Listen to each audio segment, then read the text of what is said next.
मेरे दोस्तों सज्जनों बेलियो ते बजुर्गो मैं हाँ लोक दास्ताना दा लखारी शायर नज़ीर सुल्तानी ते तुसी वेख रहे हो GS स्टूडियो। मेरे सज्जनों GS स्टूडियो पेश करदा है दास्तान लंगड़ा बादशाह। इस दास्तान दी फरमाइश करदे ने काले वाला चीमा तो जकाउल्ला चीमा, बुताला सरदार झंडा सिंह तो चौधरी आमर विरक, रावलपिंडी तो राणा जाफर, जंडियाला शेर खान तो तारक महमूद खान, लोधरा बहावलपुर तो मोहम्मद तारक, पिंड रसूलपुर जट्टां तो तारक महमूद जट, जंड अटक तो अजहर आवान, चढ़दे पंजाब तो अवतार सिंह संधू, सवाक सिंह, दर्शन लाल ते बिट्टू लहरी, हरियाणा इंडिया तो राजू सिंह अंबाला, इटली तो जफर बबली भट्टी। ते मेरे सज्जनों हुण आउने आ असीं अपनी अज दी दास्तान वाले। किसी देश विच एक बादशाह हुकूमत करदा सी। उन्होंने हर बादशाह की तरह शिकार करन दा बड़ा शौक सी। हरन तितर बटेर खरगोश का गोश्त उन्होंने बड़ा पसंद सी। इसलिए वो कदी कदार अपने कोई सिपाही लै जांदा, जंगल विच जाके शिकार करदा। एक बारी वो शिकार वास्ते जंगल विच गया तो उन्होंने एक शेर नज़र आ गया। बादशाह ने सोचा क्यों ना अज शेर का शिकार किया जाए, इहदी खल ला के दरबार विच लटकाई जाए, जिन्हों दरबार विच हर आउण वाला वेख के बादशाह की बहादरी का अंदाज़ा ला सके। जदों बादशाह ने घोड़ा शेर वाल कीता, शेर एक जोरदार धाड़ मार के घोड़े वाल दौड़िया। घोड़े ने डर के अपनियां अगलियां लत्तां चुकियां ते बादशाह नूं उत्थे सुट के दौड़ ला दी।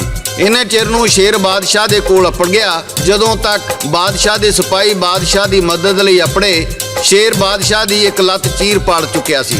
सिपाहियां ने तीरां ते तलवारां दे नाल वार करके शेर नूं मार दिता। बादशाह नूं चुक के महल विच लै आए। इस तो अगे दा हाल तुहानूं गा के सुना रहे ने सादक भट्टी बागमोड़ वाले। रिकॉर्ड करते ने लाला जी ते लिखते ने शायर नज़ीर सुल्तानी। ओ बादशाह जद जख्मी होया, महला दे विच आया, सब कीमत बीब बुलावो, बादशाह हुक्म सुनाया, बादशाह हुक्म सुनाया।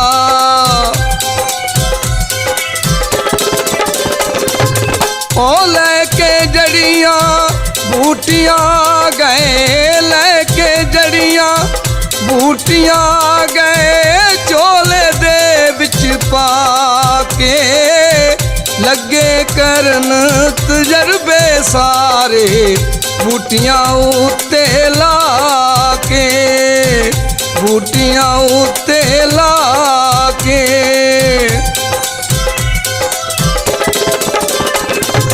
ओ चलिया ना जोर उन्हां दा, हो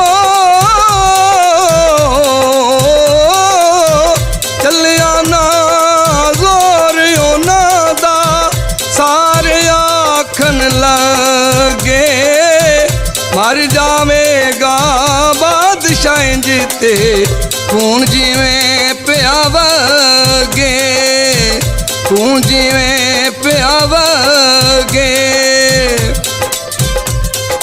ओ जे कर जान बचाणीए ते, जे कर जान बचाणीए ते, लत नूं वड्डना पैना, हुक्म करो जी साडे ताईं, की तो वाडा कहना, की तो वाडा कहना।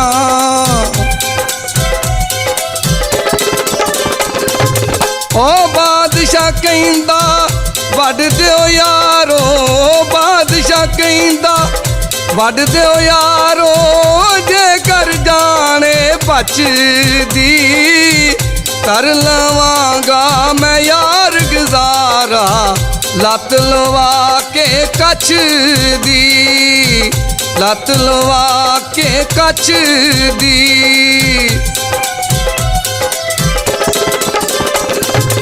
ओ वड दित्ती उन्हां लत सी यारो, हो वड ਵੱਢ ਦਿੱਤੀ ਉਹਨਾਂ ਲੱਤ ਸੀ ਯਾਰੋ, ਬਾਦਸ਼ਾਹ ਲੰਗੜਾ ਹੋਇਆ। ਬਿਨ ਵਿਸਾਖੀ ਟੱਪ ਨਾ ਸਕੇ, ਛੋਟਾ ਜਿੰਨਾ ਟੋਇਆ, ਛੋਟਾ ਜਿੰਨਾ ਟੋਇਆ।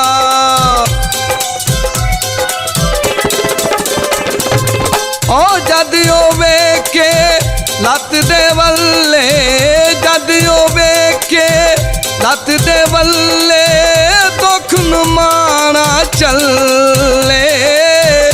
ਆਵੇ ਵਿੱਚ ਦਰਬਾਰ ਦੇ ਜਿਸ ਦਮ, ਲੰਗੜਾ ਹੋ ਕੇ ਚੱਲੇ, ਲੰਗੜਾ ਹੋ ਕੇ ਚੱਲੇ।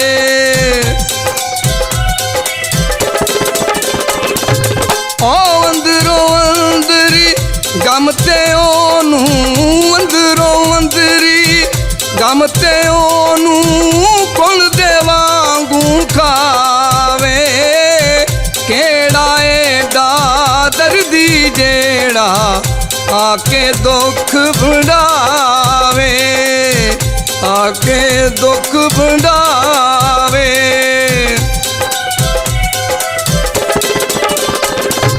ਮੇਰੇ ਸੱਜਣੋ, ਜਦੋਂ ਬਾਦਸ਼ਾਹ ਦੀ ਲੱਤ ਵੱਢੀ ਗਈ, ਬਾਦਸ਼ਾਹ ਅੰਦਰੋਂ ਅੰਦਰੀ ਦੁਖੀ ਰਹਿਣ ਲੱਗ ਪਿਆ। ਨਾ ਤੇ ਹੁਣ ਉਹ ਘੋੜੇ ਦੀ ਸਵਾਰੀ ਕਰ ਸਕਦਾ ਸੀ ਤੇ ਨਾ ਹੀ ਸ਼ਿਕਾਰ ਖੇਡ ਸਕਦਾ ਸੀ। ਜੰਗ ਤੇ ਉਹਨੇ ਕੀ ਲੜਨੀ ਸੀ, ਤਖਤ ਤੇ ਬਹਿਣਾ ਵੀ ਉਹਦੇ ਲਈ ਮੁਸ਼ਕਲ ਹੋ ਗਿਆ ਸੀ। ਬਾਦਸ਼ਾਹ ਦੀ ਇੱਕ ਖੂਬਸੂਰਤ ਬੇਟੀ ਸੀ, ਜਿਹੜੀ ਹਰ ਵੇਲੇ ਆਪਣੇ ਬਾਪ ਦਾ ਦਰਦ ਵੰਡਾਉਣ ਦੀ ਖਾਤਰ ਕੋਈ ਨਾ ਕੋਈ ਕੋਸ਼ਿਸ਼ ਕਰਦੀ ਰਹਿੰਦੀ ਸੀ। ਕਦੀ ਉਹ ਸਿਤਾਰ ਵਜਾ ਕੇ ਖੁਸ਼ੀ ਦੇ ਗਾਣੇ ਗਾ ਕੇ ਬਾਦਸ਼ਾਹ ਦਾ ਦਿਲ ਲਾਉਣ ਦੀ ਕੋਸ਼ਿਸ਼ ਕਰਦੀ, ਕਦੀ ਕੋਈ ਲਤੀਫਾ ਸੁਣਾ ਕੇ ਬਾਦਸ਼ਾਹ ਨੂੰ ਹਸਾਉਣ ਦੀ ਕੋਸ਼ਿਸ਼ ਕਰਦੀ, ਪਰ ਉਹਦੀਆਂ ਸਾਰੀਆਂ ਕੋਸ਼ਿਸ਼ਾਂ ਬੇਕਾਰ ਜਾਂਦੀਆਂ। ਵਜ਼ੀਰ ਮਸ਼ੀਰ ਵੀ ਬਾਦਸ਼ਾਹ ਦੀ ਇਹ ਹਾਲਤ ਵੇਖ ਕੇ ਬੜੇ ਪਰੇਸ਼ਾਨ ਸਨ। ਫਿਰ ਉਹਨਾਂ ਨੂੰ ਪਤਾ ਲੱਗਾ ਦੂਰ ਪਹਾੜਾਂ ਵਿੱਚ ਇੱਕ ਬਜ਼ੁਰਗ ਰਹਿੰਦਾ ਏ, ਜਿਹੜਾ ਬੜਾ ਸਿਆਣਾ ਤੇ ਦਾਨਾ ਏ। ਉਹ ਹੀ ਇਸ ਪਰੇਸ਼ਾਨੀ ਦਾ ਕੋਈ ਨਾ ਕੋਈ ਹੱਲ ਦੱਸ ਸਕਦਾ ਏ। ਉਸ ਬਜ਼ੁਰਗ ਨੂੰ ਬਾਦਸ਼ਾਹ ਦੇ ਦਰਬਾਰ ਵਿੱਚ ਲਿਆਂਦਾ ਗਿਆ। ਬਾਦਸ਼ਾਹ ਕਹਿਣ ਲੱਗਾ, ਐ ਬਜ਼ੁਰਗ, ਜੇ ਤੂੰ ਮੇਰਾ ਦੁੱਖ ਦੂਰ ਕਰ ਦੇਵੇਂ ਤੇ ਤੈਨੂੰ ਅੱਧੀ ਬਾਦਸ਼ਾਹੀ ਤੇ ਬੇਟੀ ਦਾ ਰਿਸ਼ਤਾ ਦਿਆਂਗਾ।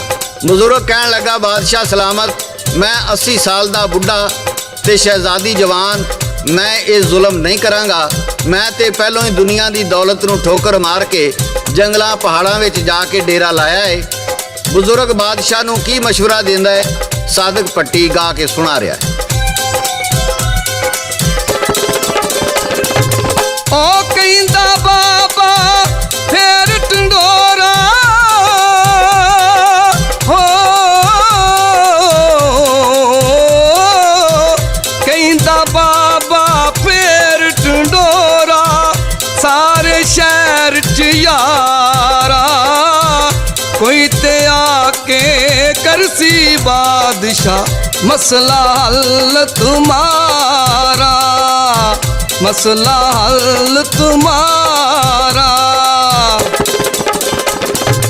ਉਹ ਜਿਹੜਾ ਲੱਤ ਜੀ ਲੈ ਕੇ ਆਵੇ, ਸਾਗ ਬੇਟੀ ਦਾ ਦੇਸਾਂ, ਅੱਧੀ ਸ਼ਾਹੀ ਦੇ ਕੇ ਉਹਨੂੰ ਜਾਸਾਂ ਵਿੱਚ ਪਰਦੇਸਾਂ, ਜਾਸਾਂ ਵਿੱਚ ਪਰਦੇਸਾਂ।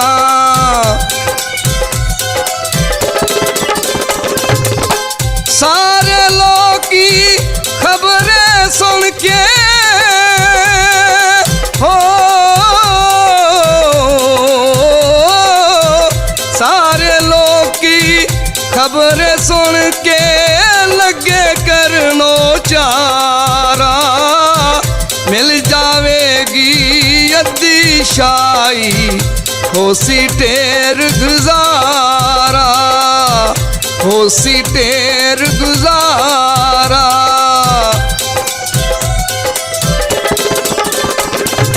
ਓ ਲੱਕੜੀ ਟੀਨ ਤੇ ਮੋਮ ਦੀਆਂ, ਓ ਲੱਕੜੀ ਟੀਨ ਤੇ ਮੋਮ ਦੀਆਂ, ਓ ਲੱਤਾਂ ਯਾਰ ਬਣਾਵਾਂ, ਲਾ ਕੇ ਸੋਨਾ ਚਾਂਦੀ ਉਤੇ ਉਸ ਨੂੰ ਯਾਰ ਸਜਾਵਾਂ, ਉਸ ਨੂੰ ਯਾਰ ਸਜਾਵਾਂ।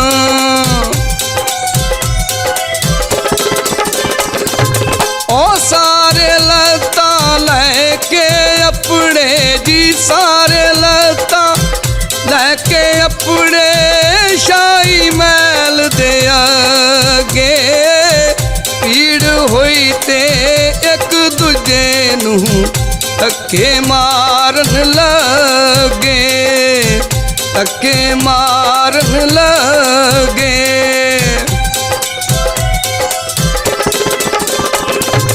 ਉਹ ਕੈਦ ਰੋਗਾ ਲੈਣ 'ਚ ਲੱਗ ਜਾਓ, ਵਾਰੀ ਵਾਰੀ ਜਾਣਾ ਉਹ ਅੰਦਰ ਜਾਵੇਗਾ ਜੀ ਜਿਸ ਨੂੰ ਸ਼ਾਪ ਲਾਣਾ, ਜਿਸ ਨੂੰ ਸ਼ਾਪ ਲਾਣਾ।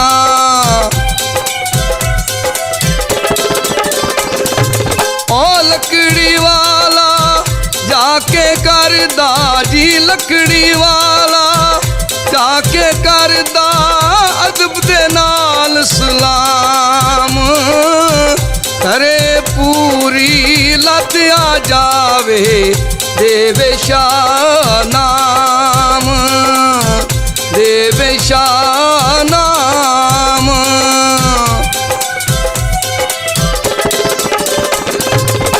ਲਾਈ ਲੱਤ ਜਦ ਬਾਦਸ਼ਾਹ ਤੋਂ, ਲਾਈ ਲੱਤ ਜਦ ਬਾਦਸ਼ਾਹ ਤੋਂ ਟੁਰਿਆ ਨਾ ਜਾਵੇ, ਮਾਰ ਕੇ ਧੱਕੇ ਕੱਢੋ ਇਹਨੂੰ ਬਾਦਸ਼ਾਹ ਹੁਕਮ ਸੁਣਾਵੇ, ਬਾਦਸ਼ਾਹ ਹੁਕਮ ਸੁਣਾਵੇ।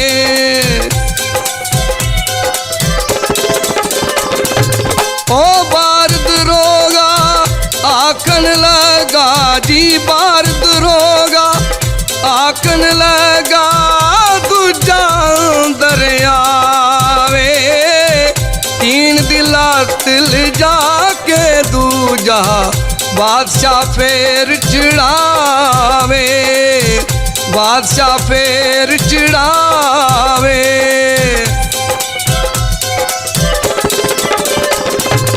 ਉਹ ਇੰਜ ਦੀ ਫਸ ਗਈ ਲਾਤੋ ਯਾਰੋ, ਇੰਜ ਦੀ ਫਸ ਗਈ ਲਾਤੋ ਯਾਰੋ, ਕਿਹੜਾ ਕੇ ਲਾਵੇ ਪਿੱਠੂ ਉਹਦੇ ਪਿੱਛੇ ਪਾ ਕੇ ਮਹਿਲਾਂ ਵਿੱਚ ਭਜਾਵੇ, ਮਹਿਲਾਂ ਵਿੱਚ ਭਜਾਵੇ।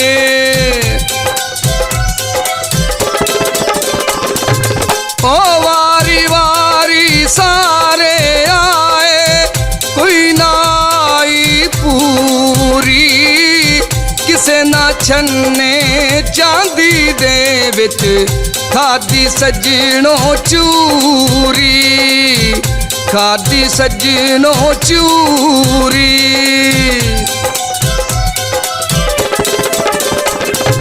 ਮੇਰੇ ਸੱਜਣੋ, ਬੇਲੀਓ ਤੇ ਬਜ਼ੁਰਗੋ, ਜਦੋਂ ਕਿਸੇ ਦੀ ਬਣਾਈ ਲੱਤ ਪੂਰੀ ਨਾ ਆਈ, ਬਾਦਸ਼ਾਹ ਹੋਰ ਵੀ ਪਰੇਸ਼ਾਨ ਰਹਿਣ ਲੱਗ ਪਿਆ। ਇੱਕ ਦਿਨ ਇੱਕ ਸ਼ਹਿਜ਼ਾਦਾ ਦਰਬਾਰ ਵਿੱਚ ਹਾਜ਼ਰ ਹੋਇਆ, ਬਾਦਸ਼ਾਹ ਨੂੰ ਸਲਾਮ ਕੀਤਾ ਤੇ ਕਹਿਣ ਲੱਗਾ, ਬਾਦਸ਼ਾਹ ਸਲਾਮਤ, ਮੇਰੇ ਕੋਲ ਤੁਹਾਡੇ ਦੁੱਖਾਂ ਦਾ ਇਲਾਜ ਹੈ। ਬਾਦਸ਼ਾਹ ਬੜੀ ਹੈਰਾਨੀ ਨਾਲ ਪੁੱਛਣ ਲੱਗਾ, ਉਹ ਕੀ? ਸ਼ਹਿਜ਼ਾਦਾ ਕਹਿਣ ਲੱਗਾ, ਕੱਲ ਤੁਸੀਂ ਆਪਣੇ ਸਾਰੇ ਵਜ਼ੀਰਾਂ ਮਸ਼ੀਰਾਂ ਨੂੰ ਇਕੱਠੇ ਕਰ ਲੈਣਾ, ਮੈਂ ਸਾਰਿਆਂ ਦੇ ਸਾਹਮਣੇ ਤੁਹਾਡੇ ਦੁੱਖ ਦਾ ਇਲਾਜ ਪੇਸ਼ ਕਰਾਂਗਾ। ਦੂਸਰੇ ਦਿਨ ਸਾਰੇ ਵਜ਼ੀਰ ਮਸ਼ੀਰ ਦਰਬਾਰ ਵਿੱਚ ਇਕੱਠੇ ਹੋ ਗਏ ਤੇ ਸ਼ਹਿਜ਼ਾਦੇ ਦਾ ਇੰਤਜ਼ਾਰ ਕਰਨ ਲੱਗ ਪਏ।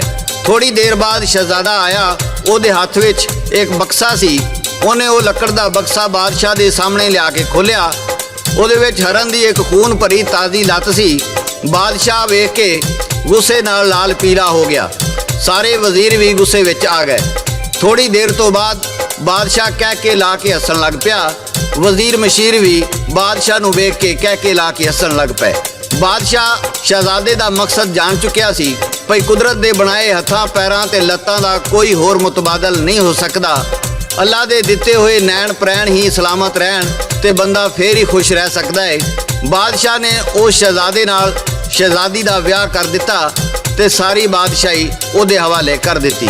ਮੇਰੇ ਸੱਜਣੋ, ਬੇਲੀਓ, ਬਜ਼ੁਰਗੋ ਤੇ ਮਿੱਤਰੋ, ਇਹ ਸੀ ਸਾਡੀ ਅੱਜ ਦੀ ਦਾਸਤਾਨ ਤੇ ਇਹਦੇ ਨਾਲ ਹੀ GS ਸਟੂਡੀਓ ਵੱਲੋਂ ਸ਼ਾਇਰ ਨਜ਼ੀਰ ਸੁਲਤਾਨੀ, ਰਿਕਾਰਡਿਸਟ ਲਾਲਾ ਜੀ ਤੇ ਲੋਕ ਦਾਸਤਾਨਾਂ ਦੇ ਬਾਦਸ਼ਾਹ ਸਾਦਕ ਪੱਟੀ ਬਾਗ ਮੋੜ ਵਾਲੇ ਨੂੰ ਇਜਾਜ਼ਤ ਦਿਓ। ਅਸੀਂ ਫੇਰ ਕਿਸੇ ਨਵੀਂ ਦਾਸਤਾਨ ਨਾਲ ਦੁਬਾਰਾ ਹਾਜ਼ਰ ਹੋਵਾਂਗੇ। ਉਦੋਂ ਤੱਕ ਰੱਬ ਰਾਖਾ, ਰੱਬ ਰਾਖਾ, ਰੱਬ ਰਾਖਾ।